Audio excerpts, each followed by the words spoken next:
అమ్మాయి అబ్బాయితో మాట్లాడలేదంటే రీజన్ ఉంటుంది.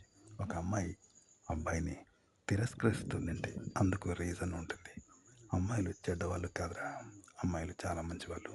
ఒక అమ్మాయి అబ్బాయిని కాదని అన్నది అంటే అబ్బాయి చెడ్డవాడు అని అర్థం. ఆ అబ్బాయిలో ఏదో ఒక లోపం ఉంది అని అర్థం. ఎందుకంటే మనం అబ్బాయిలమే ఒక మంచి ఫ్రెండ్ అనేవాడిని వెతుకుతాం. ఎవరైతే చెడ్డవాడు, చెడు క్యారెక్టర్ ఉంటుందో అలాంటి ఫ్రెండ్‌ని గానీ, అలాంటి మనిషికి గానీ దూరంగా ఉంటాం. మంచివాడు, మనకు ఉపయోగపడతాడు, మనకు నమ్మకస్తుడు అన్నప్పుడే అలాంటి వాడితో మనం స్నేహం చేస్తాం.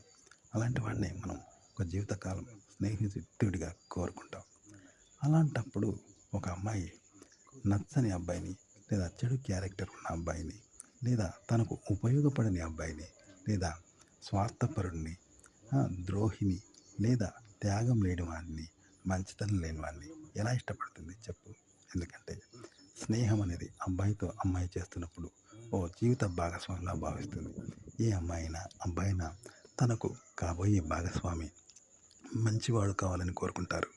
తనకు ఉపయోగపడేవాడు కావాలని కోరుకుంటారు. ఇష్టమైన వాడు, నచ్చినవాడు, తనకు నచ్చేవాడు కావాలని కోరుకుంటారు కదా! మరి అమ్మాయి కూడా అంతే. ఓ అబ్బాయి నుండి ఇదే ఆశిస్తుంది.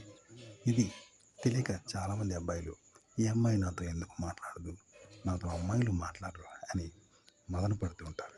కానీ మీలో ఆ అమ్మాయిని ఇష్టపడే గుణాలు, ఆ అమ్మాయికి హెల్ప్ చేసే స్వభావాలు మీలో ఉంటే ఏ అమ్మాయి మిమ్మల్ని వదులుకోదు ఫ్రెండ్స్. ఏ అమ్మాయి అబ్బాయికి శత్రువు కాదు. గుర్తుపెట్టుకోండి.